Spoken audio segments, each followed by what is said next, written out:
Hello friends, welcome to HKGPSC. This is Harpal Singh Rathod. Last time આપણે September અને October મહિનાના science and technology સાથે સંકળાયેલા current અફેર્સનો અભ્યાસ કર્યો હતો, બરોબર. ટોટલ આ બંને મહિનાના આપણે ત્રણ ભાગ જોયા હતા. એ જ રીતે હવે આપણે ત્રીજો મહિનો કવર કરવાના છીએ, બરોબર. ત્રીજો મહિનો એટલે કે નવેમ્બરમાં પણ આજે વાત કરીએ તો એનો પાર્ટ 1 આપણે લઈને આવ્યા છે, જેની અંદર 1 થી 10 દરમિયાન જે પણ સાયન્સ એન્ડ ટેકનોલોજી સાથે સંબંધિત ઘટનાઓ ઘટી હતી તેના કરંટ અફેરનો સમાવેશ થશે.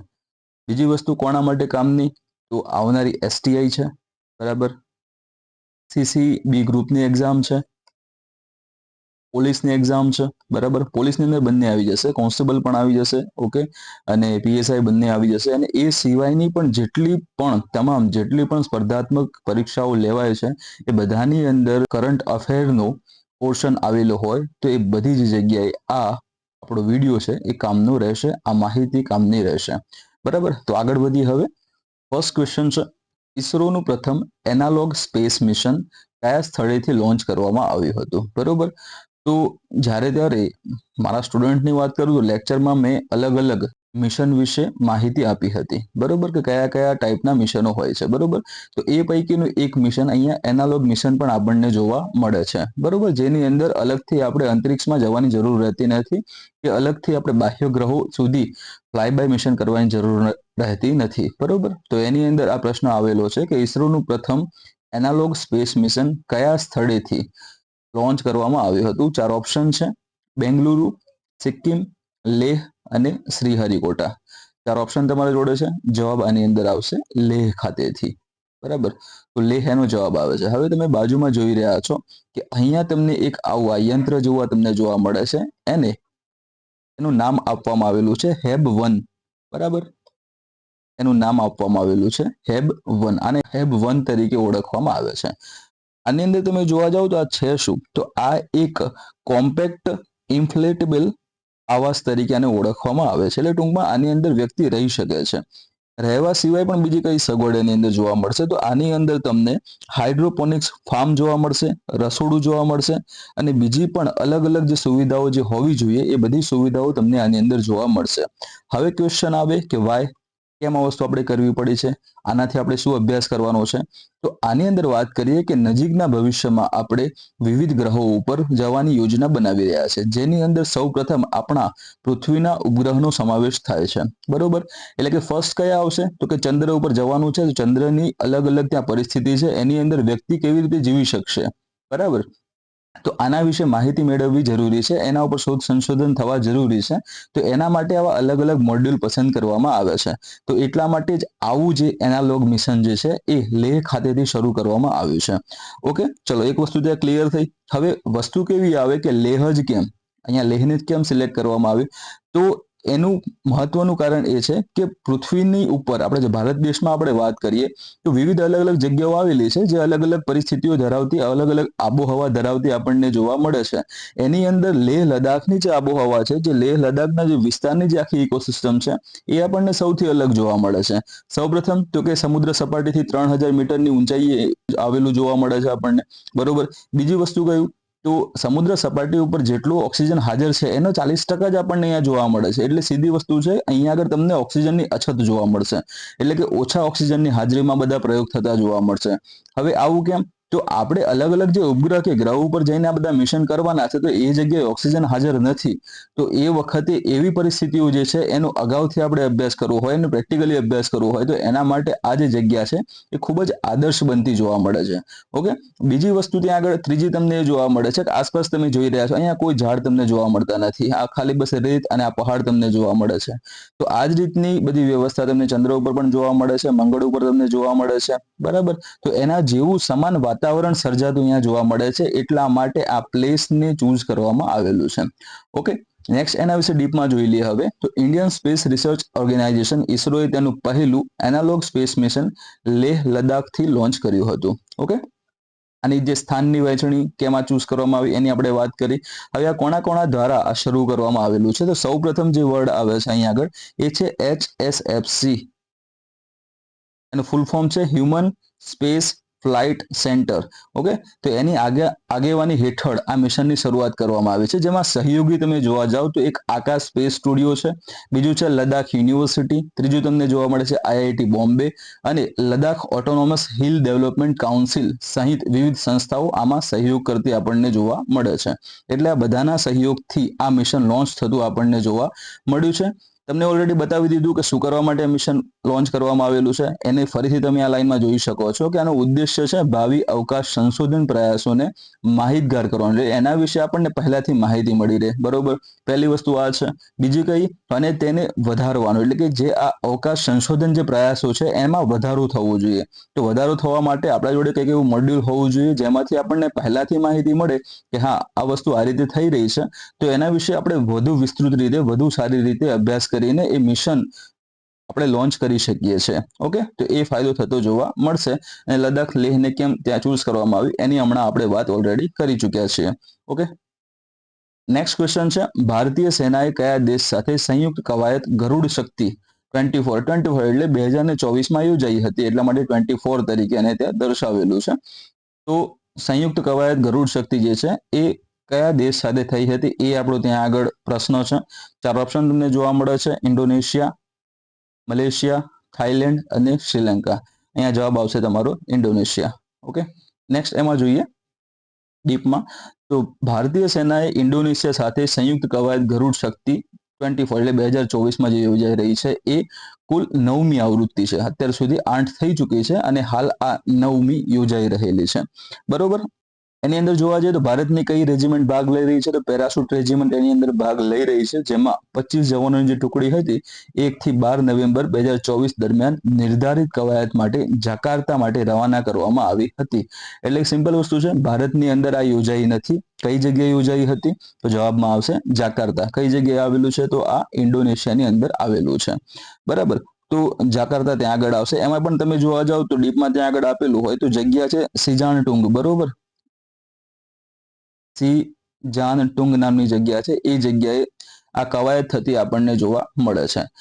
અગાઉ પણ તમને કીધેલું છે કે આવી કવાયતો જો થતી હોય તો એમાં તમારે સૌથી મહત્વની વસ્તુ એ યાદ રાખવાની છે કે બંને કવાયતો જોડે આ કવાયત કરી રહ્યા છે તો એનો ઉદ્દેશ્ય આપણને સ્પષ્ટ જોવા મળશે કે એ દળો વચ્ચે આંતર કાર્યક્ષમતા વિકસાવવાની, બરોબર. પછી એમની જે કુશળતા છે દળો પાસે એ કુશળતાની વહેંચણી કરવાની ત્યાં વાત કરવામાં આવશે કે સિમ્પલ વસ્તુ છે, મને કોઈ એવી ત્યાં સ્કિલ આવડે છે તો આ સ્કિલ એ જે કુશળતા છે એ હું મારી સાથે ટ્રેનિંગ લઈ રહેલા વ્યક્તિને પણ હું શીખવાડીશ કે જો ભાઈ આતંકવાદ વિરોધી આ રીતનો કોઈ મતલબ હોય, આતંકવાદ વિરોધી કોઈ સ્ટેપ લેવાનો હોય તો એની અંદર મારી આ સ્કિલ બહુ કામમાં આવે એવી છે. અથવા તો યુનિટની કોઈ સ્પેશિયલાઇઝ કોઈ સ્કિલ હોય તો એની પણ વહેંચણી આ જે તે યુનિટ સાથે થતી આપણને જોવા મળશે. ઇન શોર્ટ, બંને જે દેશો છે બંને દેશોની સેનાઓ અહીંયા એક સ્થળે ભેગી થશે, ભેગી થઈને પોતપોતાની જે પણ સ્કિલ છે એને અરસપરસ ત્યાં વહેંચશે. અને એ સિવાય તમે જોવા જાઓ તો અલગ અલગ જે પડકારો હોય, જેમ કે આતંકવાદની વાત કરવામાં આવે, ઓકે, દરિયામાં હોય તો દરિયામાં ચાંચિયા વિરોધી ઓપરેશન કરવાના હોય તો એ ત્યાં આગળ વિવિધ અલગ અલગ જે એવા રાષ્ટ્રો છે કે જેની અંદર એમની સેનાઓ દરિયામાં પછી જમીન ઉપર ત્યાં અતિક્રમણ કરતી આપણને જોવા મળે છે, તો એની સામે કઈ રીતે પ્રતિકાર મેળવવો, તો અલગ અલગ ત્યાં પ્રકારની એક્સરસાઇઝ થતી આપણને જોવા મળે છે. તો સિમ્પલ વસ્તુ આની અંદર એ જ આવશે કે મેઇન વસ્તુ આ કયો દેશ કઈ જગ્યાએ એ આપણે ખાસ ધ્યાનમાં રાખવાનું છે. વાય જે આપણે ક્વેશ્ચન માર્ક જે કહેવાય છે ને, એ લાસ્ટ વિડીયોમાં મેં ઓલરેડી કીધું હતું કે આમાં તમારે મેઇન વસ્તુ શું જોવાની છે. જો તમે નથી જોયું તો ઓક્ટોબરનો પાર્ટ 3 જે છે એ તમે જોઈ લેજો તો તમને ખબર પડશે આ ફોર્સિસમાં આ એક્સરસાઇઝમાં તમારે શું તૈયારી કરવાની છે, બરાબર. તો નેક્સ્ટ હવે એ રીતનું હું પ્લાનિંગ કરી રહ્યો છું આમાં કે આ રીતની કોઈ એક્સરસાઇઝ હશે ને તો એને વધારે આપણે લાંબી નહીં ખેંચીએ, જેથી કરીને વધારે સમય આમાં ન વેસ્ટ થાય, બરોબર. વેસ્ટ તો ન કહી શકો આને ઇન્વેસ્ટ કહી શકો, એટલે ઓછો સમય ઇન્વેસ્ટ કરવો વધારે સારું રહેશે, કારણ કે આટલું બધું ડીપમાં આમાં જવાની જરૂર મને યોગ્ય લાગતું નથી, બરોબર. આ ખાલી તમારી જાણ ખાતર આ વસ્તુને એડ કરવામાં આવી છે કે શું શું ત્યાં થતું આપણને જોવા મળે છે. બાકી મેઇન વસ્તુ જે આ વાય હતું એ જ આપણે જોવાનું છે. ઓકે, નેક્સ્ટ જોઈએ આપણે હવે. ભારતે કયા દેશ સાથે સંયુક્ત સ્પેશિયલ ફોર્સ કવાયત વજ્ર પ્રહારનું આયોજન કર્યું હતું? તો 3 ક્વેશ્ચન અહીંયાથી બનતા જોવા મળે છે. પહેલો ક્વેશ્ચન આજે ખુદ જે છે એ, બીજો જે ક્વેશ્ચન જે છે કે ભારત અને આ દેશ, અહીંયા દેશનું ત્યાં નામ લઈ લેવામાં આવે, XYZ ત્યાં દેશનું નામ છે, આ બંને વચ્ચે કઈ સ્પેશિયલ ફોર્સ કવાયત થાય છે? તો નામ આ વજ્ર પ્રહાર જે છે એનું ત્યાં નામ ત્યાં પૂછી લેવામાં આવે. ઓકે, 4 ઓપ્શન તમને અહીંયા આપેલા છે, યુનાઇટેડ કિંગડમ, ઓસ્ટ્રેલિયા, કેનેડા અને યુનાઇટેડ સ્ટેટ્સ. અહીંયા જવાબ આવશે ડી. યુનાઇટેડ સ્ટેટ્સ આનો જવાબ રહે છે. એના વિશે ડીપમાં જોઈ લઈએ તો ભારત અને યુનાઇટેડ સ્ટેટ્સ સંયુક્ત સ્પેશિયલ ફોર્સ કવાયત વજ્ર પ્રહારની 15મી આવૃત્તિનું આયોજન 2 થી 22 નવેમ્બર 2024 દરમિયાન અમેરિકાના ઇડાહોમાં ઓર્કાડ, અહીંયા ઓર્ચાડ નથી આવતું, ઓર્કાડ આવે છે, ઓર્કાડ કોમ્બેટ ટ્રેનિંગ સેન્ટર ખાતે થયું હતું. એટલે વાય, વેર અને કોની વચ્ચે આ બધી વસ્તુ અહીંયા આગળ તમારો જવાબ ત્યાં પૂર્ણ થતો તમને જોવા મળે છે. વિશેષ ઉદ્દેશ્યની જે વાત કરીએ તો આ દળો વચ્ચે આંતર કાર્યક્ષમતા અને કુશળતાની વહેંચણીને વધારવાનો છે. પછી એના પછી વાત કરીએ તો વર્ષની અંદર આજે હાલમાં જે 2024 ચાલી રહ્યું છે એની અંદર આપણે અમેરિકા સાથે એક્સરસાઇઝ જે કરીએ છીએ એ એક્સરસાઇઝમાં વાત જોવા જઈએ તો આના પહેલા પણ આપણે એક વખત અમેરિકા સાથે એક્સરસાઇઝ કરી ચૂકેલા છે. 2024 ની અંદર તમે જોવા જાઓ તો પહેલા જે સપ્ટેમ્બરમાં યોજાઈ ગઈ હતી રાજસ્થાનમાં કે યુદ્ધ અભ્યાસ 2024 આ નામથી આ કવાયત યોજાઈ ગઈ હતી અને આનું ઓલરેડી આપણે સપ્ટેમ્બરના કરંટ અફેરની અંદર આને કવર પણ આપણે કર્યું હતું. તો એ એક્સરસાઇઝ પછી આ બીજી એક્સરસાઇઝ છે વજ્રપ્રહાર, એ થતી આપણને જોવા મળે છે. ઓકે, ચલો નેક્સ્ટ જોઈએ. હવે નેક્સ્ટ વાત કરીએ જેનું ઘણા સમયથી બધા રાહ જોઈ રહ્યા હતા. અગાઉ પીએસઆઈ એસટીઆઈ ના કોર્સિસને આપણે વાત કરી હતી, પરંતુ અમુક મેડિકલ કારણોસર એ પછી પોસ્ટપોન કરવામાં આવ્યા હતા.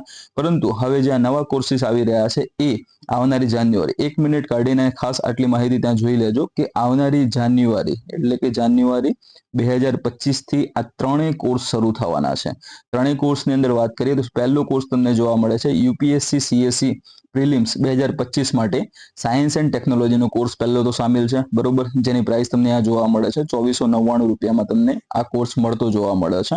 ઓકે, દેન એના પછી બીજો જે કોર્સ છે જીપીએસસી 1-2 એટલે કે આવનારી જે જીપીએસસી 1-2 છે જે એપ્રિલ મે મહિનામાં લેવાનાર છે, બરોબર. તો એમાં જે સાયન્સ એન્ડ ટેકનોલોજી જે 50 માર્ક્સનું જે પૂછાય છે તો 50 માર્ક્સનું સરળ સમાધાન કઈ રીતે કરવું, 50માંથી તમે મેક્સિમમ માર્ક્સ તમે કઈ રીતે લઈ આવશો અને કઈ રીતે અપાવવા એ બધી જવાબદારી ત્યાં મારા ઉપર આવશે. તો એના વિશેનો આખો કોર્સ આ તમારો આવશે. 50 થી 60 કલાકનો આ કોર્સ છે. તો બીજી જે અલગ જે માહિતી છે એ તમે ટેલિગ્રામ ચેનલ ઉપર જઈને પણ જોઈ શકો છો, બરોબર. તો એ પણ નજીવી પ્રાઇસ પર આ કોર્સને રાખવામાં આવેલો છે. દેન તમે આ હાલમાં જે મહિનો ચાલી રહ્યો છે એમાં તમે જોવા જાઓ તો 22 ડિસેમ્બરે પરીક્ષા છે એસટીઆઈની. તો એસટીઆઈ પ્રિલિમ્સ પછી મેઇન્સ માટે જે સાયન્સ એન્ડ ટેકનોલોજીનું જે પોર્શન આવે છે તો એની કઈ રીતે તૈયારી કરવી, એમાં મેક્સિમમ કઈ રીતે માર્ક્સને સ્કોર કરવા, એના વિશેનો પણ કોર્સ લઈને આપણે આવવાના છે અને એ પણ જાન્યુઆરી 2025 થી શરૂ થશે. તો આ તમામ જે કોર્સિસ છે એની સંપૂર્ણ માહિતી, ઇન ડિટેલ માહિતી તમને આપણી જે ટેલિગ્રામ ચેનલ છે એનું નામ છે HKGPSC, બરોબર. HKGPSC નામની ટેલિગ્રામ ચેનલ ઉપર આની તમામ અપડેટ સમયાંતરે મૂકવામાં આવે છે અને આવશે. એટલે જો તમારે આ કોર્સમાંથી કોઈ પણ કોર્સમાં જોડાવાની ઈચ્છા હોય તો એ તમે HKGPSC નામની ટેલિગ્રામ ચેનલ ઉપર તમારે જોડાઈ જવાનું રહેશે. ત્યાંથી તમને આની ભવિષ્યની જે પણ યોજનાઓ હશે એ પ્રમાણે માહિતી તમને મળતી રહેશે. બીજી એક વસ્તુ એ છે કે આ જે યુપીએસસીના કોર્સની વાત કરવામાં આવે એ સંપૂર્ણપણે ઇંગ્લિશમાં રહેશે, બરોબર. ઇંગ્લિશ એટલે શું તો કે અડધું ઇંગ્લિશ ચાલશે, અડધું હિન્દીમાં ચાલશે. એ આપણી લેંગ્વેજ અને ઇંગ્લિશ તરીકે ત્યાં ઓળખેલી છે. પણ જો આપણે ગુજરાતની વાત કરીએ, ગુજરાતના એવા વિદ્યાર્થીઓ છે જેમની સંખ્યા જો વધારે થઈ જાય, જો સારી એવી બેચ એટલે કે 40-50ની જો બેચ થતી હોય, જેની ઈચ્છા એવી હોય કે ગુજરાતીમાં મારે સાયન્સ એન્ડ ટેકનોલોજી યુપીએસસી માટે કરવું છે, તો 40-50 જેટલી સંખ્યા થશે તો અમે ગુજરાતીમાં પણ એ બેચ કરી શકવા સક્ષમ છીએ, જે આગામી સમયમાં આપણે એને નિશ્ચિત કરશું કે ભાઈ થશે કે નહીં થાય એમ, બરોબર. તો એ ડિપેન્ડ કરે છે તમારા સપોર્ટ ઉપર. તો આપના પણ કોઈ ફ્રેન્ડ્સ હોય, આપના કોઈ વિદ્યાર્થીઓ હોય કે જે યુપીએસસીની તૈયારી કરી રહ્યા હોય તો એ લોકોને તમે આમાં કહી શકો છો. ગુજરાતી માટે જો તમારે ઓપ્શન જોઈતું હોય તો એ અવેલેબલ થઈ શકશે, બટ આટલી સ્ટ્રેન્થ હશે તો. ઓકે, તો નેક્સ્ટ હવે આપણે આગળ વધીએ. આના વિશે બીજી માહિતી તમે આપણી જે ટેલિગ્રામ ચેનલ છે HKGPSC એમાં જોડાઈને તમે મેળવી શકો છો. નેક્સ્ટ ચોથું જે ક્વેશ્ચન છે કે ભારતના કયા રાજ્યમાં 5મી ભારત વિયેતનામ સંયુક્ત લશ્કરી કવાયત વિનબેક્સ યોજાઈ હતી, બરાબર. તો વિનબેક્સને ત્યાં આગળ વાત કરવામાં આવશે. અહીંયા વિયેતનામ છે અને બીજું તમને ઇન્ડિયા જોવા મળે છે. સંયુક્ત લશ્કરી કવાયતની વાત કરવામાં આવે છે. કયા સ્થાને, કયા રાજ્યમાં યોજાઈ હતી એ ત્યાં આગળ પ્રશ્ન પૂછવામાં આવેલો છે. 4 ઓપ્શન તમને જોવા મળે છે. પહેલો છે પંજાબ, બીજો છે હરિયાણા, ત્રીજો જોવા મળશે રાજસ્થાન અને ચોથો જોવા મળશે તમને ઉત્તર પ્રદેશ. અહીંયા જવાબ આવશે હરિયાણા. ઓકે, તો જવાબ આનો શું આવશે? હરિયાણા આવશે. કઈ જગ્યાએ યોજાઈ છે તો હરિયાણા ખાતે યોજાઈ હતી. કયા કયા દેશ વચ્ચે તો કે ભારત અને વિયેતનામ વચ્ચે. કવાયત કયા પ્રકારની છે? તો સંયુક્ત લશ્કરી કવાયત છે. નામ એનું શું છે? તો કે વિન્ડેક્સ છે. બરાબર, તો આટલી વસ્તુઓ તમારે ત્યાં ધ્યાનમાં રાખવાની છે. એના વિશે ડીપમાં જોઈએ તો પાંચમી, આનો તમે ક્રમ જોવા જાવ તો અત્યાર સુધીમાં 4 યોજાઈ ગઈ છે, આ પાંચમી છે. પાંચમી ભારત વિયેતનામ સંયુક્ત લશ્કરી કવાયત વિન્ડેક્સ જે છે એ હરિયાણાના અંબાલામાં યોજાઈ હતી. બરોબર, બે જગ્યા છે કે હરિયાણાના અંબાલામાં અને બીજું છે ચંડી મંદિર. આ બંને જગ્યાએ આ કવાયત યોજાતી આપણને જોવા મળી હતી. આની અંદર તમે જોવા જાવ તો આ જે પ્રયાસ છે એ સેના અને વાયુસેના એટલે કે એરફોર્સની વાત કરવામાં આવશે અને બીજી છે ત્યાં આગળ સેના એટલે કે આર્મીની વાત કરવામાં આવે. આ બંને સેનાઓ ભેગી થઈને આ સંયુક્ત કવાયત, આ સંયુક્ત ભાગીદારી થતી આપણને જોવા મળે છે. બાકી પછી હરિયાણાની ત્યાં વાત કરેલી છે કે તેનું વ્યૂહાત્મક સ્થાન જે છે રાજધાનીથી તેની નિકટતા, મુખ્ય સૈન્ય સ્થાપનોની હાજરી તેને આવી કવાયત માટે એક આદર્શ યજમાન બનાવતી આપણને જોવા મળે છે. અને બીજું જે આગળ આપણે વાત કરી હતી એ પ્રમાણે કે આ શું કામ, આનો ઉદ્દેશ્ય શું રહેલો છે, હેતુ શું છે એ તમને જોવા મળે છે. બીજી જે વસ્તુ છે એક્ટ ઈસ્ટ નીતિ અને પ્રાદેશિક સુરક્ષા પ્રત્યેની પ્રતિબદ્ધતાને મજબૂત બનાવતી જોવા મળે છે. તો આ વસ્તુ આપણને ખાસ જોવા મળે છે ભારતના પર્સપેક્ટિવમાં કે ભાઈ એક્ટ ઈસ્ટ નીતિ જે છે એની ઉપર આપણે સારી રીતે કામ કરી રહ્યા છે અને એના વિશે હવે ખૂબ વિચારી પણ રહ્યા છે. પહેલા ફક્ત શું કરવામાં આવતું હતું કે લુક ઈસ્ટ એટલે કે તમે ઈસ્ટ તરફ જુઓ એમ કે, બરોબર. હવે શું છે, જોવાનું નથી ભાઈ, એના ઉપર હવે એને આગળ લાવવાનું છે, એના ઉપર આપણે કામ કરવાનું છે. તો એ પોલિસી પર પણ કામ થતું આપણને જોવા મળી રહ્યું છે. ઓકે, નેક્સ્ટ જોઈએ પાંચમો ક્વેશ્ચન, કઈ કંપનીને તેના સંરક્ષણ સાધનો માટે ભારત સરકારના ડિપાર્ટમેન્ટ ઓફ ડિફેન્સ પ્રોડક્શન દ્વારા પ્રતિષ્ઠિત સેલ્ફ સર્ટિફિકેશનનો દરજ્જો આપવામાં આવ્યો છે? તો પહેલું અહીં આગળ આવશે ડિપાર્ટમેન્ટ ઓફ ડિફેન્સ પ્રોડક્શન, જેને ટૂંકમાં DDP તરીકે ઓળખવામાં આવે છે. તો DDP દ્વારા સેલ્ફ સર્ટિફિકેશનનો દરજ્જો કઈ કંપનીને આપવામાં આવ્યો છે, કઈ સંસ્થાઓમાં આપવામાં આવ્યો છે, એ આપણો ક્વેશ્ચન છે. 4 ઓપ્શન તમને જોવા મળે છે: BEML, Bharat electronics limited, Hindustan aeronautics limited અને ચોથો છે લાર્સન એન્ડ ટુબ્રો એટલે કે ટૂંકમાં LNT તરીકે આને ઓળખવામાં આવે છે. તો અહીંયા આપણો જવાબ આવશે BEML. બરોબર, BEML જવાબ તમને આમાં જોવા મળશે. ઓકે, એમાં ડીપમાં જોઈએ તો BEML લિમિટેડને તેના 90% વધુના ઉચ્ચ સપ્લાયર રેટિંગ અને ISO 9001:2015 ગુણવત્તા વ્યવસ્થાપન સિસ્ટમનો ધોરણોનું પાલન કરવાને કારણે પ્રતિષ્ઠિત સેલ્ફ સર્ટિફિકેશન સ્થિતિ પ્રાપ્ત થઈ છે, એટલે કે આ દરજ્જો એને પ્રાપ્ત થયો હતો. તો આની અંદર જે સૌથી મહત્વની વસ્તુ એ છે કે જે આ BEML ની વાત કરવામાં આવે તો BEML એને જે પૂર્ણ એનું નામ છે કે ભારત અર્થ મૂવર્સ લિમિટેડ. ઓકે, આ પહેલા પૂર્ણ નામ એનું તમારે ધ્યાનમાં રાખવાની જરૂર છે. અને ભારત અર્થ મૂવર્સ લિમિટેડ તરીકે ઓળખવામાં આવે છે. ઓકે, અને એની વાત કરીએ તો સૌથી મહત્વનું આ કામ કયું કરે છે? તો આ ભારે મશીનરીની વાત કરવામાં આવે. જે મોટી મોટી જે મશીનરી હોય છે ખાણકામ માટેની, ખોદાણ માટેની, પછી એના સિવાય વાત કરવામાં આવે તો એક જગ્યાએથી બીજી જગ્યાએ ટ્રાન્સફર કરવા માટે, ટ્રાન્સપોર્ટેશન માટે જે સાધનોની જરૂર પડે છે એની એ બધી સાધનો બનાવવાનું કામ આ કંપની કરતી આપણને જોવા મળે છે. અને એ સિવાય તમે જોવા જાઓ તો સંરક્ષણમાં, રેલ ક્ષેત્રે, ઉર્જા ક્ષેત્રે, ખાણકામ અને ઇન્ફ્રાસ્ટ્રક્ચર ક્ષેત્રે પણ આ ખૂબ જ મહત્વનું કામ કરતી કંપની આપણને જોવા મળશે. એટલે કે આ બધા ક્ષેત્રોમાં જે મોટા મોટા સાધનો, યંત્રો, જે મશીનરીઝની જે જરૂર પડે છે, બરોબર, તો એ મશીનરીઝ જે છે એ બનાવવાનું કામ આ BEML દ્વારા થતું આપણને જોવા મળે છે. ઓકે, તો અહીંયા જે ન્યૂઝ બને છે એમાં તમને જોવા મળશે કે જે BEML છે એ BEML લિમિટેડના જે ચેરમેન અને MD એવા શ્રી શાંતનુ જે રોય છે એમને BEML ના હેડક્વાર્ટર ખાતે આયોજિત વિશેષ સમારોહ દરમિયાન શ્રી RA ગોવર્ધન દ્વારા આ પ્રમાણપત્ર અર્પણ કરવામાં આવ્યું હતું. બરોબર, તો એ ન્યૂઝ ત્યાં બનતી આપણને જોવા મળે છે. હવે આની સિદ્ધિમાં બીજી સિદ્ધિ એ પણ છે કે અત્યાર સુધી BEML ની વાત કરીએ તો તેણે 68 દેશો, 68 કન્ટ્રીઝની અંદર 1200 થી વધુ સાધનોની નિકાસ એને કરેલી છે. એટલે એવું નથી કે ભારતની અંદર રહીને ભારતની જરૂરિયાત પૂર્ણ કરે છે, ના, એના સિવાય પણ તમે જોવા જાઓ તો ભારત સિવાયના 68 દેશો છે જેમાં એને અત્યાર સુધીમાં 1200 થી વધુ સાધનોની નિકાસ એને કરેલી છે. એટલે કે બીજા દેશોમાં પણ પોતાની આ જે પણ સિસ્ટમ છે, મશીનરીઝ છે, એને વેચતું જોવા મળે છે. એટલે એનાથી શું થશે કે ભાઈ ચલો કે ફોરેન કરન્સી પણ આપણા દેશમાં આવશે. એટલે એ રીતે જોવા જઈએ તો ભારત માટે પણ ખૂબ જ સારું એવું સરાહનીય કામ થતું અહીંયા આગળ જોવા મળી રહ્યું છે. ઓકે, અને આ જે વસ્તુ જોવા મળે છે કે ભાઈ 1200 જેટલા સાધનો એ 68 જેટલા દેશોમાં મોકલ્યું છે. તો એ અહીંયા બતાવે છે આત્મનિર્ભર ભારતની વસ્તુ, કે પહેલા પોતાના પગ ઉપર થઈ ગયા છે, પોતાની જરૂરિયાત એને પૂર્ણ કરી, પોતાની જરૂરિયાત પૂર્ણ કર્યા પછી વિશ્વના અન્ય દેશોમાં પણ એ નિકાસ કરીને ભારતને ઉપરના સ્તરે એ લાવી રહ્યા છે. ઓકે, તો આ ન્યૂઝ ત્યાં બનતી આપણને જોવા મળી હતી. તો BEML ત્યાં આગળ જવાબ રહેશે, જેને સેલ્ફ સર્ટિફિકેશનનું સ્થિતિ, જેને દરજ્જો એને મળ્યો હતો અને પોતાની અંદર શ્રેષ્ઠતા એ બતાવે છે. આનો ફાયદો એ થશે કે વિશ્વના જે અલગ અલગ દેશો જે છે, જે અત્યાર સુધીમાં આટલા દેશો એને કોન્ટેક્ટ કર્યો હતો ને આટલી મશીનરી એના પાસેથી મેળવી હતી, તો અન્ય જે દેશો જે છે એ ત્યાં આગળ એમને એવું થતું હતું કે ભારતની વસ્તુ છે, એની ગુણવત્તા કેવી હશે, એની વિશ્વસનીયતા કેવી હશે, તો એના ઉપર એ લોકો દર વખતે ક્વેશ્ચન માર્ક કરતા હતા. તો હવે આ રીતનો દરજ્જો જો ગવર્મેન્ટ પાસેથી એને મળતો હોય તો એ દરજ્જો એક વિશ્વાસનું પ્રતીક બને છે, અને વિશ્વાસના પ્રતીકના આધારે હવે આની જે મશીનરીઝ છે, આના જે અલગ અલગ જે ટ્રાન્સપોર્ટેશન માટેના સાધનો છે, જે અર્થ મૂવર્સ જે સાધનો છે, એ હવે બહારના દેશોમાં વિશ્વાસ સાથે વેચાતા આપણને જોવા મળશે. બરોબર.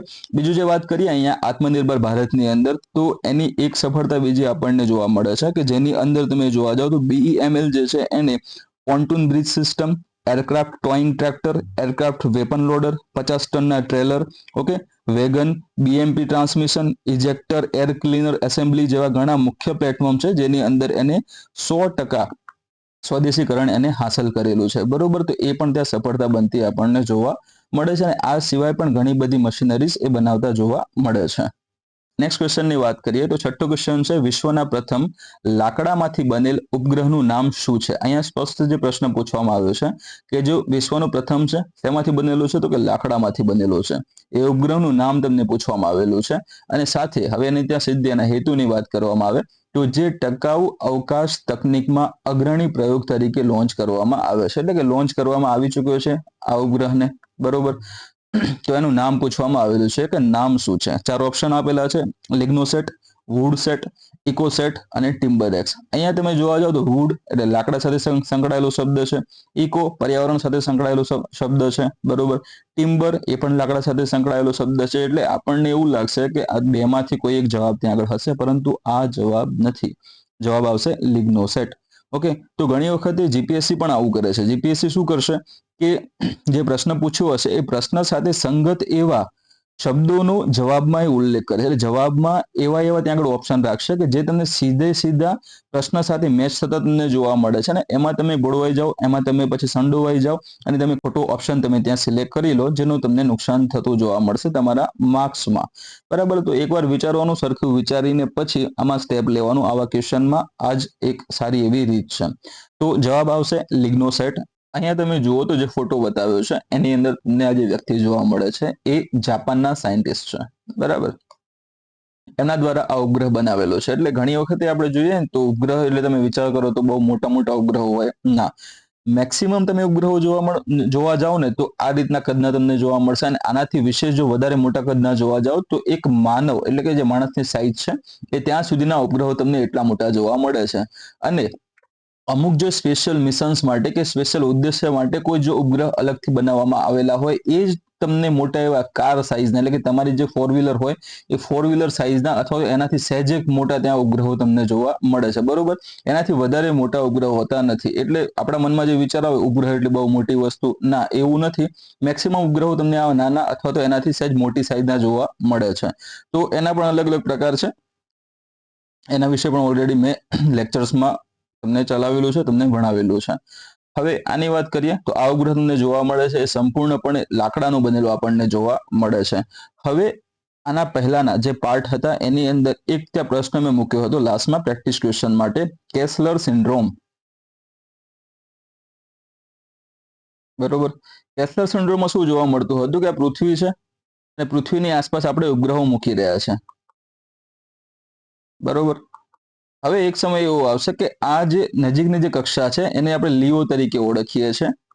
તો લીઓની અંદર અથવા તો લીઓની નીચેની તરફ એટલે તમે જોવા જાઓ તો 150 કિલોમીટર, 150-160 કહેવામાં આવે છે, ત્યાંથી લઈને 2000 કિલોમીટર સુધીનો આ જે ભાગ છે એને આપણે લીઓની અંતર્ગત ગણીએ છીએ, એટલે કે લો અર્થ ઓર્બિટ તરીકે આને આપણે ઓળખીએ છીએ. તો આ લો અર્થ ઓર્બિટ જે છે એની અંદર આ અલગ અલગ સેટેલાઇટને મૂકવામાં આવે છે. મુખ્યત્વે વિશ્વના વિવિધ દેશોના જે સેટેલાઇટ છે એ સૌથી વધુ આપણને અહીંયા લીઓમાં જોવા મળે છે. તો હવે એવો સમય આવી ગયો છે કે અહીંયા આ જે સેટેલાઇટનું જે ટ્રાફિક છે ખૂબ જ ત્યાં વધી ગયું છે, એટલે ખૂબ નજીકમાં આ સેટેલાઇટ હવે આવી ચૂકેલા છે. તો એના કારણે શું થશે, તો અથડામણની શક્યતા ત્યાં વધી શકે છે, અને અથડામણની શક્યતા વધવાના કારણે સ્પેસની અંદર જંક એટલે કે કચરો વધવાની શક્યતાઓ પણ ત્યાં ખૂબ જ વધી જાય છે. અને આ કચરો એટલે કે એક કચરો થયા પછી પણ આ કચરાના નાના નાના જે ટુકડા છે એ અન્ય સેટેલાઇટ સાથે અથડાઈને પણ નવો કચરો ઉત્પન્ન કરી શકે છે, જેના કારણે સ્પેસની અંદર જંકનું પ્રમાણ ખૂબ જ વધતું આપણને જોવા મળે છે. અને આ જે ઘટના છે એ સીધે રિલેટ થાય છે અને કહેવામાં આવે છે કેસ્લર સિન્ડ્રોમ તરીકે એને ઓળખવામાં ત્યાં આવશે. બરોબર. તો આ ઘટના ડાયરેક્ટલી આ પ્રમાણે અહીંયા સંકળાયેલી આપણને જોવા મળે છે, જેની લાસ્ટ ટાઈમ આપણે જે પ્રેક્ટિસ ક્વેશ્ચન હતું એની અંદર વાત કરી હતી. તો સેમ વસ્તુ કે હવે અહીંયા શું થાય છે, આ એકબીજા સાથે અથડાય છે, એનો નાશ થઈ શકતો નથી. તો આ પ્રકારના જો લાકડાના સેટેલાઇટ હશે ને, તો એ લાકડાના સેટેલાઇટ જો એકબીજા સાથે અથડાવાના કારણે જો ઘર્ષણ થશે, ઘર્ષણ થવાને કારણે એ સળગી ઉઠતા આપણને જોવા મળશે. અથવા તો ત્યાં એ વસ્તુ નથી પોસિબલ થતી, પૃથ્વીના વાતાવરણમાં એ જાતે આવી શકતા નથી, તો એને આપણે નીચેથી પણ કંટ્રોલ કરીને નીચેની તરફ એટલે કે વાતાવરણ તરફ ખેંચીને પૃથ્વીના વાતાવરણમાં લાવીને ઘર્ષણ દ્વારા એને આપણે સંપૂર્ણપણે બાળી શકીએ છીએ, જેથી કરીને નુકસાન એમાં ન થાય. બરોબર, નુકસાન અન્ય સેટેલાઇટને ન થઈ શકે. તો આ વસ્તુ ત્યાં ખાસ છે, મહત્વની છે, જેને અંતર્ગત આ સેટેલાઇટ લોન્ચ કરવામાં આવ્યો છે. એના વિશે હવે ડીપમાં જોઈએ તો વિશ્વનો પ્રથમ લાકડાનો ઉપગ્રહ લિગ્નોસેટ જાપાનની ક્યોટો યુનિવર્સિટી અને સુમિતોમો ફોરેસ્ટ્રી વચ્ચેના ગ્રાઉન્ડ બ્રેકિંગ સહયોગનું પ્રતિનિધિત્વ કરતો આપણને જોવા મળે છે. લોન્ચ કરવાની વાત જોવા જઈએ તો ઇન્ટરનેશનલ સ્પેસ સ્ટેશન પર સ્પેસ એક્સ મિશન દ્વારા લોન્ચ કરવામાં આવેલ લિગ્નોસેટનો ઉદ્દેશ્ય આત્યંતિક અવકાશ પરિસ્થિતિઓમાં હોનોકી લાકડા, જાપાનીઝ મેગ્નોલિયા પ્રજાતિ, બરોબર. આ જે હોનોકી લાકડા, જે પ્રકાર કયો છે, તો કે હોનોકી લાકડાનો પ્રકાર છે. અને હોનોકી એ શું છે, તો કે જાપાનીઝ મેગ્નોલિયા પ્રજાતિનું એક વૃક્ષ છે, બરોબર. તો એનું તમને આ લાકડું જોવા મળે છે. હવે આની અંદર આપણે વાત કરીએ તો એમાં તમે જોવા જાઓ તો એની સ્થિતિસ્થાપકતાના પરીક્ષણ કરવાની વાત કરવામાં આવે છે. તો હાલમાં પણ તમે જોવા જાઓ તો ગામડાઓમાં તમને જૂના ઘર જોવા મળે છે. એ જૂના ઘરની અંદર તમે જોશો તો એ આ પ્રકારે કંઈક નળિયાવાળા તમને ઘર જોવા મળે છે. તો એની અંદર તમે જોશો તો અહીંયા નીચે મોબ ત્યાં આગળ હશે. ઓકે, મોબ તમને જોવા મળે છે, સાગના લાકડાના બનેલા. અહીં આપણે સાગનું લાકડું કેમ યુઝ કરીએ છીએ, એનું કારણ સૌથી મહત્વનું એ છે કે એ જે લાકડું છે એની અંદર જલ્દી સડો પડતો નથી, અને પલળ્યા પછી પણ, બરોબર, જો વરસાદ ત્યાં પડે છે કે પછી પાણીથી પલળે છે તો પલળ્યા પછી પણ એ જલ્દી ત્યાં ખરાબ થતું નથી, જલ્દી એમાં સડો લાગતો નથી. એટલા માટે એની જે સ્થિતિસ્થાપકતા છે, એની જે ટકાઉપણું છે વધારે આપણને જોવા મળે છે. આપણે એટલા માટે એનો યુઝ કરીએ છીએ, બરોબર. તો સેમ વસ્તુ અહીંયા તમને જોવા મળે છે. આ જે સ્થિતિસ્થાપકતાની વાત કરવામાં આવે છે એ આ અંતર્ગત જે હમણાં તમને ઉદાહરણ આપ્યું એની સાથે રિલેટ થતું જોવા મળે છે. બાકી તમને આજે હમણાં આગળ વાત કરી એ પ્રમાણે આ વસ્તુ થતી જોવા મળશે. એકવાર ખાલી આને વાંચી લેજો. નેક્સ્ટ હવે જોઈએ રાષ્ટ્રપતિ દ્રૌપદી મુર્મુને તેમની નૌકાદળના બેઝની મુલાકાત ચિહ્નિત કરીને ઔપચારિક ગાર્ડ ઓફ ઓનર ક્યાં આપવામાં આવ્યું હતું, કઈ જગ્યાએ સ્થાન પૂછવામાં આવેલું છે. 4 ઓપ્શન તમારી સામે છે. એ છે આઈએનએસ હંસા, બી છે આઈએનએસ વિક્રમાદિત્ય, સી છે આઈએનએસ શિકરા અને ડી છે આઈએનએસ ગરુડ. અહીંયા જવાબ તમારો એ આવશે, આઈએનએસ હંસા. ઓકે, તો રાષ્ટ્રપતિ અહીંયા આગળ વાત કરવામાં આવે તો રાષ્ટ્રપતિ દ્રૌપદી મુર્મુ જે છે એ આઈએનએસ હંસા ખાતે પહોંચ્યા હતા અને ત્યાંથી પછી આઈએનએસ વિક્રાંત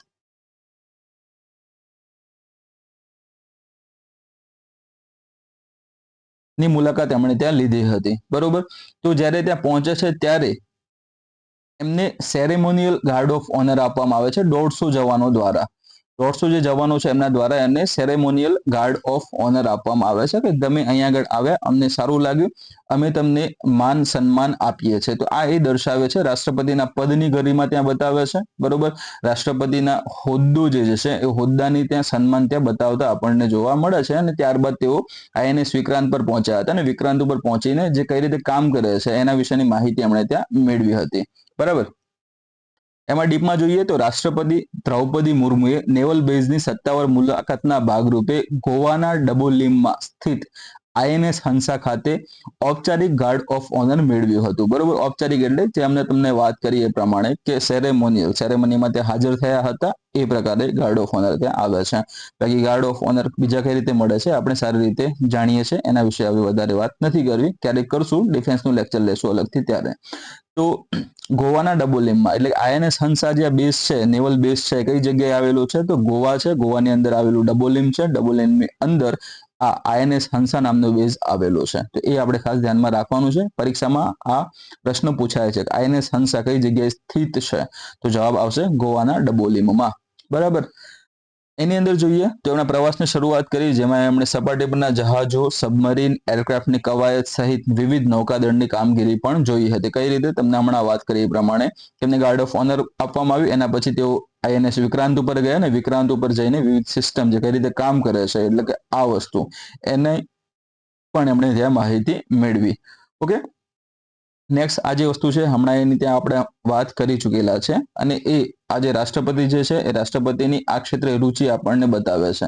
બાકી એમને એમ કોઈ ફરવા ત્યાં આગળ જવાનું નથી, એમને ત્યાં ઇન્ટરેસ્ટ છે કે ભાઈ આ ચલો આ વસ્તુ સારી છે, દેશ માટે આ સારું કામ કરી રહ્યા છે, આપણે ત્યાં આગળ જઈએ અને એમના ઉત્સાહમાં વધારો કરીએ, એમને આપણે પ્રોત્સાહન આપીએ. તો એના જ ભાગરૂપે આ વસ્તુ થતી આપણને જોવા મળી હતી. બરાબર.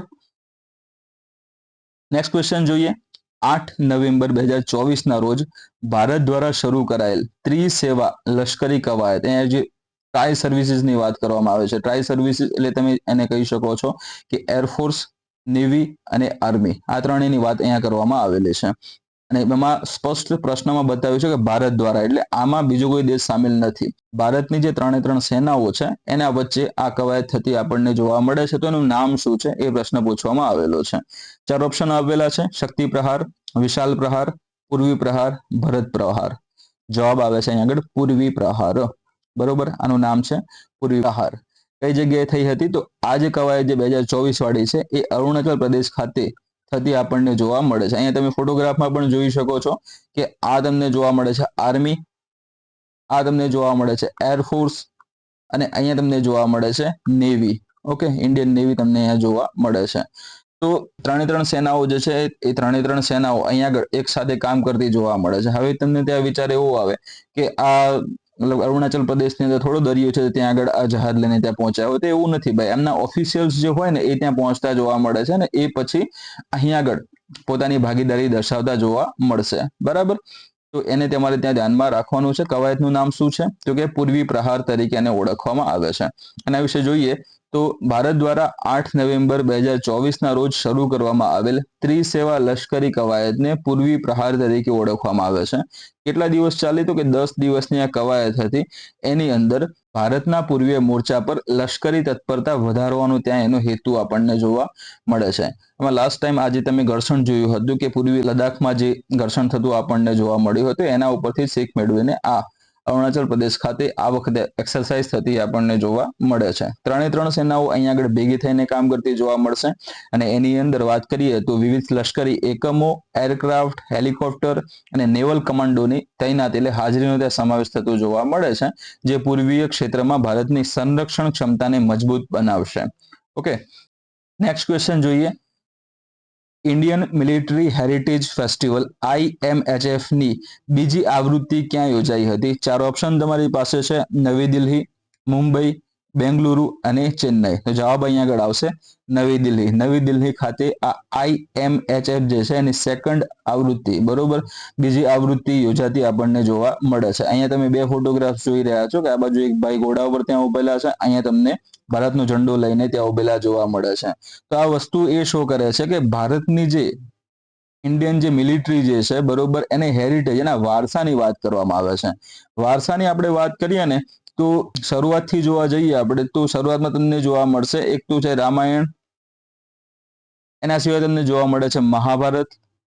બરોબર, તો આ બંનેની અંદર તમને વિવિધ યુદ્ધોનો ઉલ્લેખ થયેલો જોવા મળે છે. ઓકે, એની અંદર અલગ અલગ યુદ્ધનો ત્યાં ઉલ્લેખ થયેલો જોવા મળે છે. અને ત્યારબાદ તમે જોવા જાઓ તો એક રાજપૂત યુગ ત્યાં આગળ આવશે. બરોબર, રાજપૂત એરાની ત્યાં વાત કરવામાં આવે તો એની અંદર પણ વિવિધ યુદ્ધ ખેલાતા જોવા મળે છે. પછી મુગલ સમયગાળો અને પછી મરાઠા યુદ્ધ થતા આપણને જોવા મળે છે. તો આ જે પણ યુદ્ધ થયા એની અંદર જે વિવિધ સૈનિકો લડ્યા હતા પોતાના દેશ માટે, પોતાની ભૂમિ બચાવવા માટે જે લડ્યા હતા, બરોબર, તો એ સૈનિકોને યાદ કરવા માટે, એમના વારસાને આગળ ધપાવવા માટે જે કાર્યક્રમ યોજવામાં આવે છે એ IMHF અંતર્ગત યોજાતો આપણને જોવા મળે છે. એટલે કે આ થઈ ગઈ ભૂતકાળની વાત, 1947 પહેલાની વાત. એના પછી જે ભારતની આર્મી બને છે, ભારતની નેવી બને છે, ભારતની એરફોર્સ બને છે, એમાં પણ સૈનિકો આ સિવાય પણ અલગ અલગ ઘણી બધી તમને શાખાઓ જોવા મળે છે જેની અંદર સૈનિકો કામ કરતા જોવા મળે છે અને દેશ માટે તેઓ શહીદ થતા પણ આપણને જોવા મળેલા છે. તો એ બધાને યાદ કરવા માટે, એ બધાના વારસાને યાદ રાખવા માટે આ ફેસ્ટિવલને ઉજવવામાં આવે છે. એમનું જે વાલોર, અહીંયા તમે જોવા જાઓ તો એમની જે શૌર્યગાથા છે, જે છે એમની વીરતા છે, એને યાદ કરવાની વાત અહીંયા કરવામાં આવેલી છે.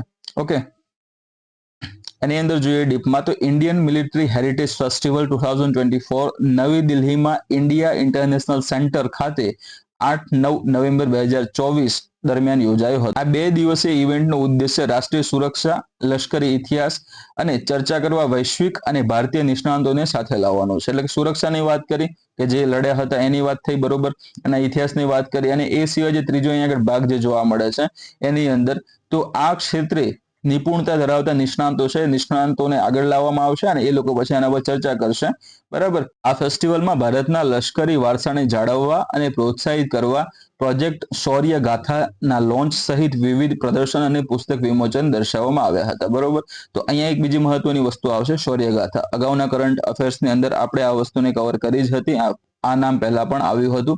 ફરીથી તમારે જોવું તો કયો પ્રોજેક્ટ લોન્ચ કરવામાં આવ્યો છે, તો એનું નામ છે શૌર્ય ગાથા. ઓકે, આ ઇવેન્ટ જે આ કાર્યક્રમ હતો એને સંરક્ષણ મંત્રાલય અને પ્રતિષ્ઠિત સંસ્થાઓ દ્વારા સમર્થન આપવામાં આવ્યું છે, જે ભારતની રાષ્ટ્રીય સુરક્ષા અને વિદેશ નીતિ પર સંવાદને પ્રોત્સાહન આપવા માટે તેના મહત્વ પર ભાર મૂકે છે. ઓકે, નેક્સ્ટ ક્વેશ્ચન જોઈએ હવે. ભારત અને ઓસ્ટ્રેલિયા વચ્ચે ઓસ્ટ્રા હિન્દ 2024 સંયુક્ત લશ્કરી કવાયત ક્યાં યોજાઈ હતી? તો ઓલરેડી જે તમને પહેલા પણ કીધું છે એ પ્રમાણે કે પ્રશ્નની અંદર પણ બીજા જવાબો છુપાયેલા છે, જેમ કે ઓસ્ટ્રા હિન્દ કવાયત કયા કયા 2 દેશો વચ્ચે યોજવામાં આવે છે? તો જવાબમાં આવશે ભારત અને ઓસ્ટ્રેલિયા. કાં તો એમ પૂછી લીધું હોય કે ભારત અને ઓસ્ટ્રેલિયા વચ્ચે સંયુક્ત લશ્કરી કવાયત જે થાય છે એનું નામ શું છે? તો જવાબમાં આવશે ઓસ્ટ્રા હિન્દ. ઓકે, એ સિવાય ત્રીજો જે ક્વેશ્ચન છે કે અહીંયા કઈ જગ્યા એટલે પ્લેસની ત્યાં વાત કરવામાં આવે તો 4 ઓપ્શન એના આપેલા છે. એ પ્રશ્ન અહીંયા બને છે. પહેલો છે પુણે, બીજો છે દિલ્હી, ત્રીજો છે બેંગલુરુ અને ચોથો છે જયપુર. તો જવાબમાં આવશે એ પુણે. પુણે ખાતે ઓસ્ટ્રા હિન્દ 2024ની સંયુક્ત લશ્કરી કવાયત યોજાતી આપણને જોવા મળી હતી. એના વિશે ડીપમાં જોઈએ તો ભારત ઓસ્ટ્રેલિયા વચ્ચેની સંયુક્ત લશ્કરી કવાયત ઓસ્ટ્રા હિન્દની ત્રીજી આવૃત્તિ 8 નવેમ્બર 2024ના રોજ શરૂ થઈ હતી. આ કવાયત પુણે મહારાષ્ટ્રમાં ફોરેન ટ્રેનિંગ નોડ ખાતે યોજાઈ હતી, જેમાં ડોગરા રેજિમેન્ટના સભ્યો સહિતના ભારતના 140 કર્મચારીઓ ત્યાં સામેલ થયા હતા. અહીંયા કઈ રેજિમેન્ટ છે? તો ડોગરા રેજિમેન્ટ છે, એ તમારે ત્યાં ધ્યાનમાં રાખવાનું છે. બાકી જે વાત કરી એઝ ઇટ ઇઝ જે પહેલા આપણે વાત કરી હતી કે બંને દળો વચ્ચે સહકાર અને સંકલન વધારવા માટે પુણેને એક અગ્રણી તાલીમ સ્થળ તરીકે પસંદ કરવામાં આવ્યું હતું. તો અહીંયા જે આ બંને સેનાઓ જે ભેગી થઈ છે એ બંને સેનાઓ જે છે એ લશ્કરી કાર્યવાહી કરશે અને એની અંદર સંરક્ષણમાં સૌથી મહત્વનો જે ભાગ ભજવતા જે યુદ્ધની આપણે વાત કરીએ તો યુદ્ધ વિશે અને યુદ્ધના અલગ અલગ સાધનો જે છે, અલગ અલગ વેપન્સ છે, એના વિશે પણ માહિતી શેર કરતા તમને જોવા મળશે. નેક્સ્ટ ક્વેશ્ચનની વાત કરીએ હવે તો રક્ષા મંત્રી દ્વારા મેજર રાલેંગનાઉ બોબ ખાતિંગ મ્યુઝિયમ ઓફ વોલર નથી આ વાલોર, બરોબર, વોલર ને વાલોર આવશે અહીંયા આગળ, એટલે કે વીરતાની વાત કરવામાં આવશે, બરોબર. તો વાલોરનું ઉદ્ઘાટન ક્યાં કરવામાં આવ્યું હતું? 4 ઓપ્શન છે, અરુણાચલ પ્રદેશ, આસામ, મણિપુર અને મેઘાલય. જવાબ આવશે અહીંયા આગળ અરુણાચલ પ્રદેશ. અહીંયા તમે જોઈ રહ્યા છો તો અહીંયા આગળ તમને મેજર રાલેંગનાઉ બોબ ખાતિંગ તમને જોવા મળે છે, આ રીતના જોવા મળતા હતા. એમને ખૂબ જ મહત્વનો ભાગ જે ભજવ્યો હતો એ છે તવાંગ ક્ષેત્રમાં, બરોબર. તવાંગ જે ક્ષેત્ર છે એ ભારતથી વિખૂટું થઈ ગયું હતું, તો ત્યારબાદ એ ભારતની અંદર એને લાવવા એને જે લાઇનમાં લાવવા માટે સૌથી મહત્વનો જે ભાગ ભજવનાર હતા તો આ મેજર ત્યાં આગળ હતા. બરાબર. એમના અલગ અલગ તમને ઘણા બધા એમની સફળતાઓ જોવા મળે છે અને સૌથી મોટી જે સફળતા તમને જોવા મળે છે એ છે કે તવાંગની અંદર એમને વહીવટી અધિકારી બનાવીને ત્યાં મૂકવામાં આવે છે. અહીંયા જે આસપાસના જે વિસ્તારો હતા એના ગામડાઓમાં જોવા જઈએ તો 2 થી 3 ગામડાઓ જે છે 2 થી 3 ગામડાઓના સમૂહ બનાવીને એનો એક પ્રતિનિધિ ત્યાં બનાવવામાં આવતો હતો, જેને ગાંવ બુરાસ તરીકે ઓળખવામાં આવતો હતો. બરોબર. ગાંવ બુરાસ નામે એક પ્રતિનિધિ ત્યાં પસંદ કરવામાં આવતો હતો અને પછી આ પ્રતિનિધિઓનું આખું એક સંકલન બનાવીને એ જગ્યાએ સરખી એવી વહીવટી પ્રણાલી સ્થાપી હતી. કોના દ્વારા? તો મેજર રાલિંગનાઓ દ્વારા આ પ્રણાલી સ્થાપિત કરવામાં આવી હતી, જેમાં સૌથી મહત્વનો એમણે ભાગ ભજવ્યો અને આ જે પ્રક્રિયા હતી એ ખૂબ જ સફળ ત્યાં બની હતી અને આ પછી જે વિસ્તાર છે આખો તવાંગનો એ ભારત સાથે કમ્પ્લીટલી ભળતો આપણને જોવા મળ્યો હતો. બાકી ત્યાં સુધી એ સંપૂર્ણપણે વિખૂટો પડી ગયો હતો. એના વિશે ડીપમાં જોઈએ તો રક્ષામંત્રીએ અરુણાચલ પ્રદેશના તવાંગ ખાતે મેજર રાલેંગનાવ બોબ ખાથિંગ મ્યુઝિયમનું ઉદ્ઘાટન કર્યું, જેમાં મેજર બોબ ખાથિંગના વારસાનું સન્માન કરવામાં આવ્યું હતું. એટલે કે એમનો જન્મની આપણે વાત કરીએ ને તો એમનો જન્મ થયો હતો 28 ફેબ્રુઆરી 1912 મણિપુરમાં જ એમનો જન્મ થયો હતો. બરોબર. તો ત્યાંથી લઈને એમના મૃત્યુ થયું ત્યાં સુધીની જે પણ ઘટનાઓ જે બની હતી, જે પણ એમની સફળતાઓ જે છે એ બધાનો ઉલ્લેખ આ મ્યુઝિયમની અંદર કરવામાં આવ્યો છે અને એના જેટલા પણ પુરાવા એમની પાસે ઉપસ્થિત હતા એ બધાને અહીંયા સાચવવામાં આવેલા છે, જેને હવે મ્યુઝિયમ બનાવીને શો કરવામાં આવી રહેલું છે. બરોબર. કોના દ્વારા ઉદ્ઘાટન કરવામાં આવ્યું હતું? તો રક્ષામંત્રી રાજનાથ સિંહ દ્વારા એમનું ઉદ્ઘાટન કરવામાં આવેલું હતું. ઓકે. આ મ્યુઝિયમ તિબેટમાં ચીનના અતિક્રમણ અને સંભવિત સરહદ પુનઃ ગોઠવણીની ચિંતાઓ વચ્ચે 1951માં ભારત માટે તવાંગને સુરક્ષિત કરવામાં તેમની મહત્વની ભૂમિકાની યાદમાં બનાવવામાં આવ્યું છે. જે તમને હમણાં થોડી વાર પહેલા કીધું કે એ પ્રદેશમાં ભારતીય વહીવટી તંત્રની સ્થાપના કરીને મેજર ખાથિંગની બહાદુરી અને મુસદ્દીગીરીએ ભારતની ઉત્તર પૂર્વીય સરહદોને આકાર આપવામાં મહત્વનો ભાગ એમણે ત્યાં ભજવ્યો હતો. બરોબર. તો એ ખૂબ જ મોટી એવી સફળતા આપણે એને કહી શકીએ છીએ. નેક્સ્ટ એમાં ક્વેશ્ચન જોઈએ તો આબોહવા પરિવર્તનને કારણે 2011 થી 2024 દરમિયાન સમગ્ર હિમાલય પ્રદેશમાં હિમાલયના સરોવરો અને અન્ય જળાશયોના વિસ્તારમાં કેટલા ટકાનો વધારો જોવા મળ્યો હતો? તો અહીંયા જે વાત કરી છે આબોહવા પરિવર્તન ક્લાઇમેટ ચેન્જની વાત કરવામાં આવે તો આ ક્લાઇમેટ ચેન્જ થવાના કારણોસર જે આ હિમશિલાઓ જે છે, જે આ ગ્લેશિયર તમને જોવા મળે છે, એ ગ્લેશિયર વધારે ગરમીના કારણે પીગળતા આપણને જોવા મળશે. બરોબર.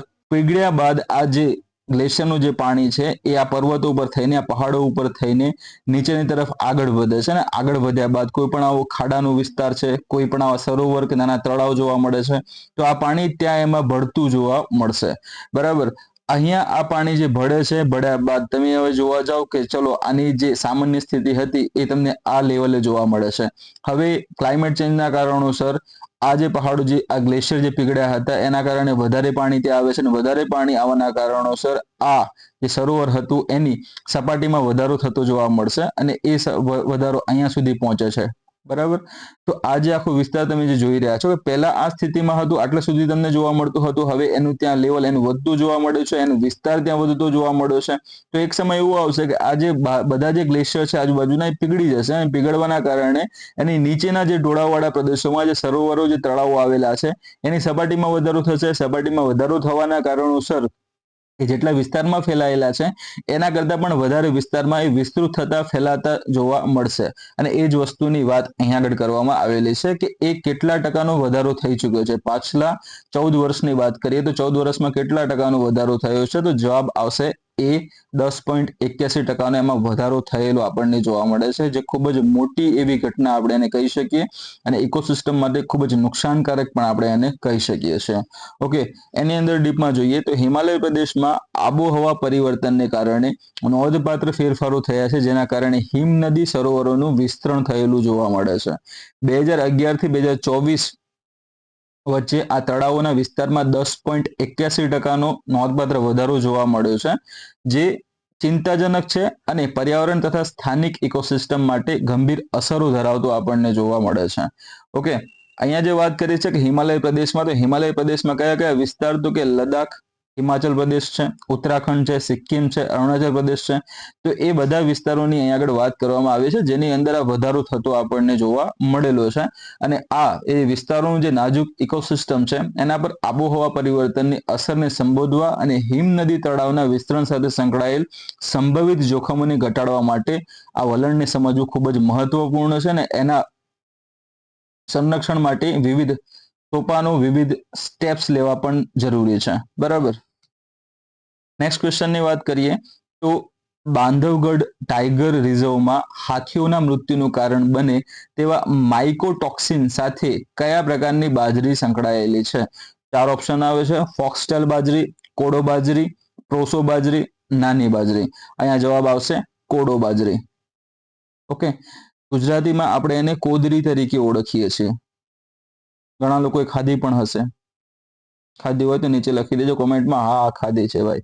ઓકે, તો કોદરી તરીકે આપણે ઓળખીએ છીએ. આ તમને એનો પ્લાન્ટ તમને છોડ જોવા મળે છે. પ્રતિકાત્મક તસવીર અહીં આગળ બતાવેલી છે. તો આની અંદર તમે જોઈ રહ્યા છો એક હાથી છે, એ બીમાર અવસ્થામાં ત્યાં પડેલો જોવા મળે છે. ત્યારબાદ એને મૃત્યુ થતું જોવા મળે છે. એનું કારણ એ છે કે આ હાથી આ બાજરીની ખોરાક તરીકે આરોગી હતી. તો આમાં શું હોય છે? આજે કોદરીની વાત કરીએ, એના જે બીજ તમે જોવા જાઓ તો એમાં ફૂગની અસર જોવા મળે છે. અને ફૂગની અસરને કારણે જે ઝેર ઉત્પન્ન ત્યાં આગળ થાય છે, એ ઝેર ઉત્પન્ન થવાના કારણોસર જો એને વ્યક્તિ દ્વારા કે જો એને હાથી દ્વારા આરોગવામાં આવે છે અથવા તો અન્ય કોઈ પણ વન્યજીવ દ્વારા આરોગવામાં આવે છે તો એ એના મૃત્યુનું કારણ પણ બની શકે છે. ઓકે, તો એ જ વસ્તુ, એ જ ઘટનાને અહીંયા આગળ ધ્યાનમાં લેવામાં આવેલી છે. બરોબર. અને સ્પેશિયલી અહીંયા વાત કરીએ કઈ જગ્યાએ, તો કે બાંધવગઢ ટાઈગર રિઝર્વ ખાતે આ ઘટના થતી આપણને જોવા મળી હતી. બાંધવગઢ ટાઈગર રિઝર્વની વાત કરીએ તો એ એમપીમાં એટલે કે મધ્યપ્રદેશમાં ઉમરિયા જિલ્લામાં આવેલું છે. ઓકે, ઉમરિયા જિલ્લામાં આવેલું આપણને જોવા મળે છે. અને એ જગ્યાએ તમને આ હાથીઓની ખૂબ જ વધારે વસ્તી પણ જોવા મળે છે. બીજી વસ્તુ જોવા જઈએ તો બાંધવગઢ જે છે, બાંધવગઢ પોતાના કિલ્લા માટે પણ પ્રખ્યાત આપણને જોવા મળે છે. એ સિવાય અસંખ્ય ગુફાઓ ત્યાંથી મળી આવી છે. એ સિવાય ત્યાંથી અસંખ્ય એવા ખડક ચિત્રો ત્યાંથી મળી આવ્યા છે. બરોબર. તો એક પ્રકારે આ સંરક્ષિત વિસ્તાર જ જોવા મળે છે. ઓકે, એના વિશે ડીપમાં આવે જોઈએ તો કોડો બાજરી, જેને પાસ્પાલમ સ્ક્રોબિક્યુલેટમ તરીકે ઓળખવામાં આવે છે, એનું વૈજ્ઞાનિક નામ છે. તો એ ઉચ્ચ ઉપજની સંભાવના સાથે ટકાઉ અને દુષ્કાળ સહનશીલ પાક તરીકે એને ઓળખવામાં આવે છે. ભારતમાં ખાસ કરીને મધ્યપ્રદેશમાં તેની વ્યાપકપણે ખેતી થતી જોવા મળે છે. જો કે તે માઇકોટોક્સિન સાથે પણ સંકળાયેલું છે. અને ખાસ કરીને સાયક્લોપિયાઝોનિક એસિડ એટલે કે CPA જે કોડો ઝેરનું કારણ બની શકે છે. તો સૌથી મહત્વની વસ્તુ હતી એ આ છે CPA ના કારણે, એટલે કે આ જે ઝેર બને છે અર્ગોટ નામની ફૂગના કારણોસર, એ ફૂગના કારણોસર આ જે ઝેર બન્યું હતું એ ઝેર પછી એટલે કે આ કોદરીનું સેવન જે પણ કરે વ્યક્તિ કે પછી હાથી, એનું મૃત્યુ થતું આપણને જોવા મળે છે. હવે આમાં એવું વિચાર આવે કે ભાઈ વ્યક્તિઓના મૃત્યુ કેમ સામે નથી આવતા? તો આપણે જ્યારે પણ આને ખોરાક તરીકે ઉપયોગ કરીએ છીએ ત્યારે એનું અસર એટલે કે આ પ્રકારે ઝેરી જો બાજરી છે તો એનો ખોરાક તરીકે ઉપયોગ કરવામાં આવેલો હોય તેની અસર જોવા મળશે. કઈ કઈ? તો નવ અને રક્તવાહિની તંત્ર ઉપર આવશે.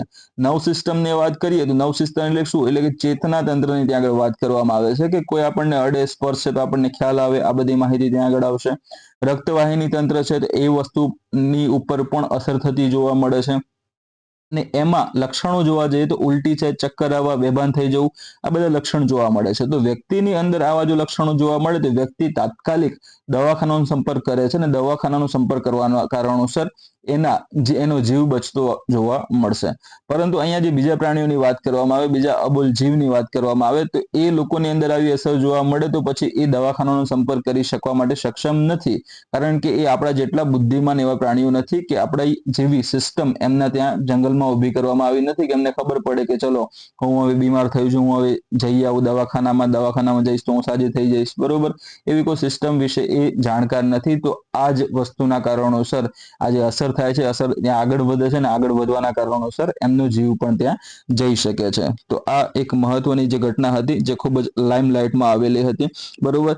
આના પહેલા તમે જોવા જાઓ તો 2022માં પણ ખૂબ જ હાથીઓના મૃત્યુ થયા હતા આ જ વસ્તુના કારણોસર, આ CPA ના કારણોસર. તો સૌથી વધારે એ ધ્યાનમાં આ ઘટના ત્યારે પણ આવી હતી. ઓકે, નેક્સ્ટ છે બાંધવગઢ ટાઈગર રિઝર્વમાં કોડો બાજરી અને હાથીના મૃત્યુ વચ્ચેની સંભવિત કડી પાકની સલામતી પર દેખરેખ રાખવા અને માઇકોટોક્સિન ઉત્પાદનમાં ફાળો આપતા પર્યાવરણીય પરિબળોને સંબોધવાના મહત્વને એ પ્રકાશિત કરે છે. એટલે છેલ્લે આપણે શું કરી શકીએ તો આ આપણે કરી શકીએ છીએ કે જે પણ માઇકોટોક્સિન ઉત્પાદન કરતા જે ક્રોપ્સ છે, જે પાક છે, એના ઉપર આપણે દેખરેખ રાખી શકીએ, એના પર નિયંત્રણ રાખવું ત્યાં જરૂરી છે, જેથી કરીને વ્યક્તિ અને અન્ય અબોલ જીવોના જીવ જતા ત્યાં અટકી શકે. ઓકે, ચલો હવે આજના પ્રેક્ટિસ ક્વેશ્ચન ઉપર આપણે જઈએ. આજનો પ્રેક્ટિસ ક્વેશ્ચન જે છે એ છે ઈસરોની સ્થાપના ક્યારે કરવામાં આવી હતી? 4 ઓપ્શન આપેલા છે: 1954માં, 1962માં, 1969માં, 1971માં. આનો જવાબ તમારે કોમેન્ટમાં આપવાનો રહેશે. કોમેન્ટમાં તમારે આ A, B, C અથવા D ત્યાં આગળ એનો જવાબ આપવાનો રહેશે.